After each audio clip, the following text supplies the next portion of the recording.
Adopter des politiques en vue de la reconnaissance et la réintégration sur leurs terres ancestrales, reconnaître et garantir les droits fonciers coutumiers des peuples autochtones, même dans le domaine de la conservation, œuvrer pour la conservation basée sur les droits des communautés locales et peuples autochtones, et sécuriser juridiquement les terres et terroirs ancestraux des autochtones pygmées, tel est le plaidoyer de l'ONG Environnement, Ressources naturelles et développement RND en faveur des autochtones pygmées batois plus particulièrement, expulsés de leurs terres traditionnelles depuis la création du parc national des Kahuzi-Biega dans la province du Sud Kivu par ordonnance loi numéro 70/316 du 30 novembre 1970 qui est passé des 60 000 à 600 000 hectares en 1975. Les responsables de cette ONG l'ont fait savoir lundi 6 décembre 2021 au cours d'une conférence de presse organisée au centre Bethany de Kinshasa-Gombe en vue de mobiliser le soutien de tous aux actions du dit plaidoyer. Maître Innocent Bissimois est le conseiller technique de RND. En érigeant cet espace en parc et sans tenir compte des droits traditionnels que les communautés avaient sur leurs terres traditionnelles. Et cette situation va mettre dehors 6 000 autochtones batois, estimés aujourd'hui à plus de 20 000. Donc il y a un accroissement accru de cette population qui aujourd'hui se retrouve en train d'errer dans la nature. C'est des communautés aujourd'hui qui se retrouvent vivant sur les terres appartenant à d'autres communautés, où ils sont privés d'accès à la terre et aux ressources naturelles, mais aussi ils ont des difficultés d'accéder aux services sociaux de base, parce que comme vous le savez, en milieu rural, la terre constitue la source de revenus par excellence. Il est également rapporté des violences dans les villages riverains du parc lors des opérations pour interdire la présence humaine dans le parc, ce qui est à la base des violations des droits de l'homme. Des situations déplorables qui affectent la paix sociale et accentuent la vulnérabilité des communautés. Faute de trouver gain de cause à l'interne, les victimes se sont tournées vers la Commission africaine des droits de l'homme et des peuples qui s'est déclarée saisie en 2009. Le coordonnateur des RND qui en parle revient également sur l'objectif de cette démarche. Justin Shiba Sengei. Vous allez constater avec moi que les dossiers se trouvent être traités concomitamment à deux niveaux. Au niveau des mécanismes nationaux, notamment la Cour de cassation, et au niveau de la Commission africaine des droits de l'homme et des peuples, où également nous attendons une décision. L'objectif, c'est d'avoir une jurisprudence qui pourrait être utilisée pour d'autres cas similaires, présents et à venir, et qui pourrait aider à traiter et à prendre des décisions judiciaires en faveur des populations autochtones, les communautés locales, qui se retrouveraient dans les mêmes conditions que les batois actuellement. Ainsi donc, un rappel est fait aux autorités congolaises de tenir compte que les droits de l'homme ne doivent pas s'appliquer de manière discriminatoire comme ça se trouve être le cas pour les pygmées batois, alors que pour d'autres, des solutions ont été trouvées, notamment pour le cas des communautés des Epulu.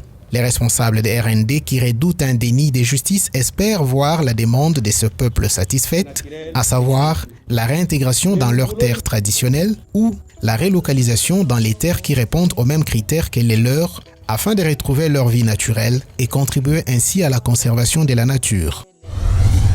Le Programme alimentaire mondial et l'ambassadeur de la Norvège en RDC ont conjointement signé un mémorandum d'entente sur le financement du programme de résilience en RDC. Évalué à 8,8 millions de dollars américains, ces montants entendent renforcer durant 3 ans la cohésion sociale, la résilience et la sécurité alimentaire des communautés de Lyunzu et Kabalo dans la province de Tanganyika. La signature du décaissement de ces fonds a eu lieu le vendredi 3 décembre à Kinshasa.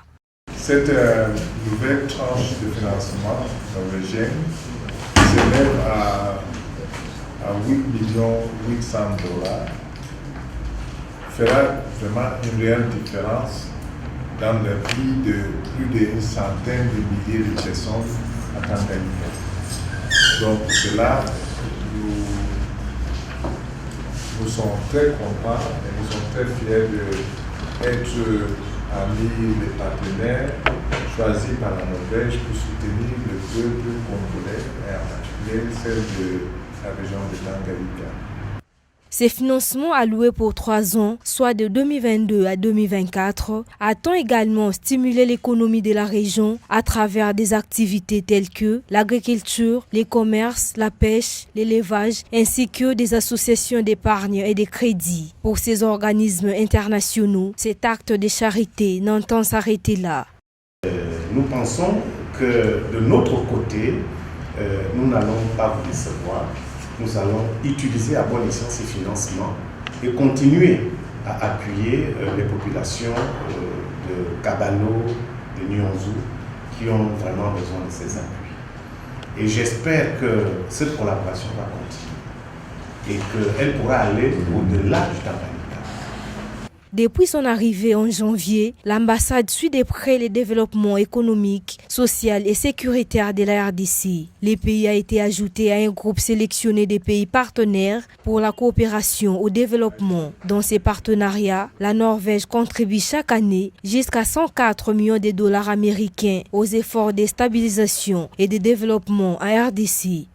C'est le plus grand accord qu'on a signé après l'établissement de l'ambassade. Il s'agit d'un peu plus de 8 millions de dollars. Et c'est le deuxième accord au niveau de montant qu'on n'a jamais signé avec la RDC. Nous avons des grands espoirs que ça va se réussir et que des milliers des personnes dans les communautés à Tanganyika vont bénéficier de tout cela. Signalons qu'en dehors de ces décaissements en 2016, grâce au financement de la Norvège et d'autres donateurs, le projet PAM-FAO a soutenu plus de 100 000 personnes, soit 18 000 ménages à Nyonzou et Kabalo, dans la province du Tanganyika, à travers une série d'activités. La dernière journée de l'Expo Béton a consisté à l'exposition et la vente promotionnelle des équipements, produits et services des entreprises au service de la croissance en République démocratique du Congo. Les échanges de ce samedi 6 décembre ont tourné sur les revenus que peuvent offrir les différents investisseurs grâce à leurs produits dans cette vision de création de 3 pôles et 4 villes au sein de la capitale congolaise. En croire le ministre congolais du Commerce, la RDC est une terre d'opportunités au regard des avantages comparatifs qu'elle a dans la diversité des possibilités à se développer à travers ces villes, surtout avec l'avènement de la zone de libre-échange continentale africaine et du projet de désenclaver les provinces et villes du pays. Nous avons pris les précautions nécessaires pour que nos industries émergentes dans les secteurs tels que les cimenteries, les barres de fer et autres ne sont pas concernés par les échanges ou les préférences qui ont été obtenues dans le cadre de cette zone et c'est considéré comme les produits d'exclusion.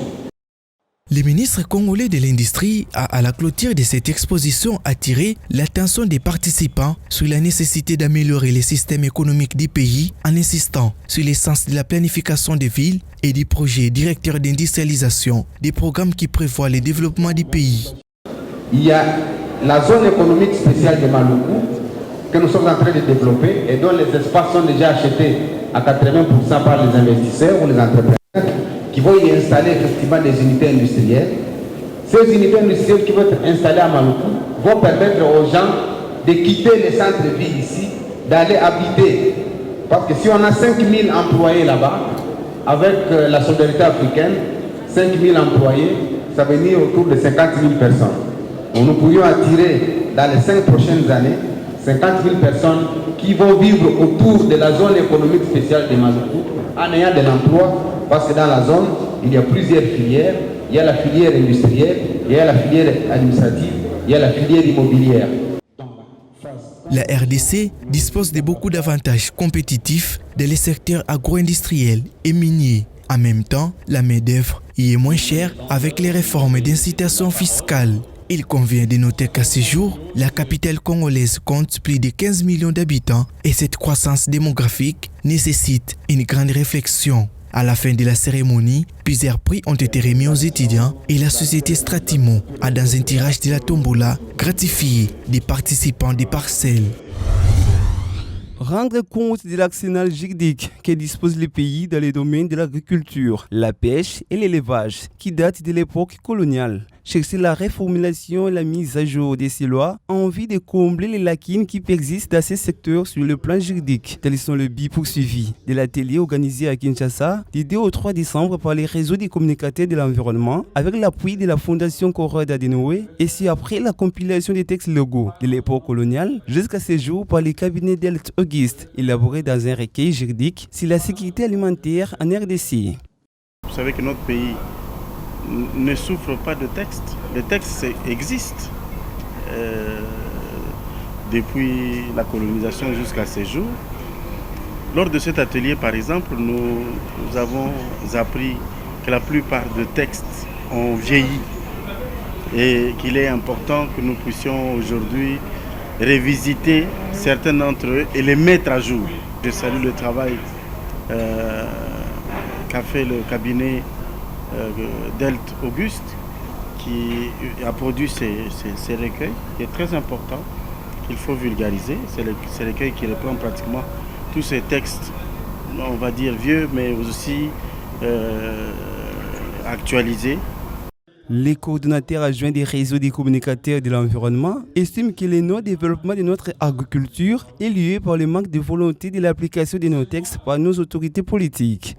On n'applique pas beaucoup, hein. Autant pour les lois de ce pays, les gens n'appliquent pas beaucoup. Et les autorités qui sont là sont un peu plus laxistes, que ce soit pour ceux qui viennent investir dans les secteurs agricoles. C'est un secteur où on n'encourage pas beaucoup d'investissements.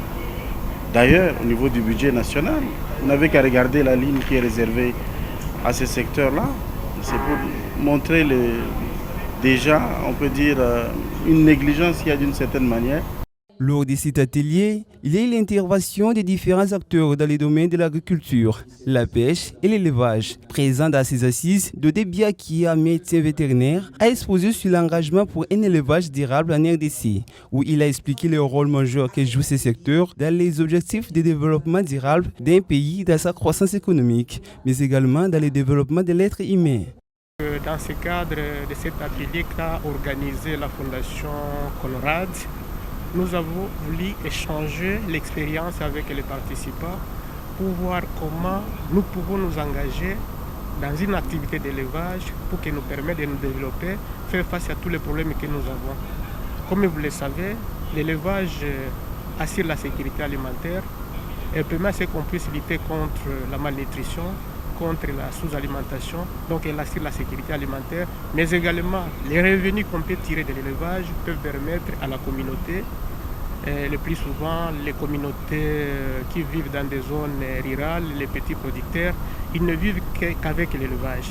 Et l'élevage là peut faire en sorte que ce petit peuple qui n'ont aucun appui, qui n'ont aucun soutien, puisse se développer, puisse faire face à tous leurs problèmes, notamment la scolarité des enfants, faire face aux problèmes de santé et se développer sur le plan économique ou comme sur le plan social.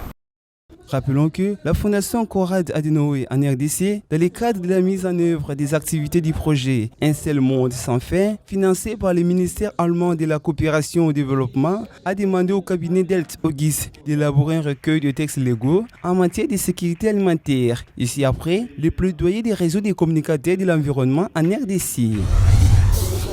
Quelques jeunes de la commune de Kisenso, regroupés au sein de la brigade d'assainissement, ont nettoyé les alentours de la maison communale ce samedi 6 décembre à Kinshasa. Ces travaux ont consisté au ramassage des déchets, au curage des caniveaux et à l'évacuation des immondices, ainsi qu'au renouvellement de la peinture des bordures de la chaussée. Une action qui entre dans le cadre de Kinshasa Bopeto, un programme cher du gouverneur de la ville de Kinshasa, Jantini Ngobila.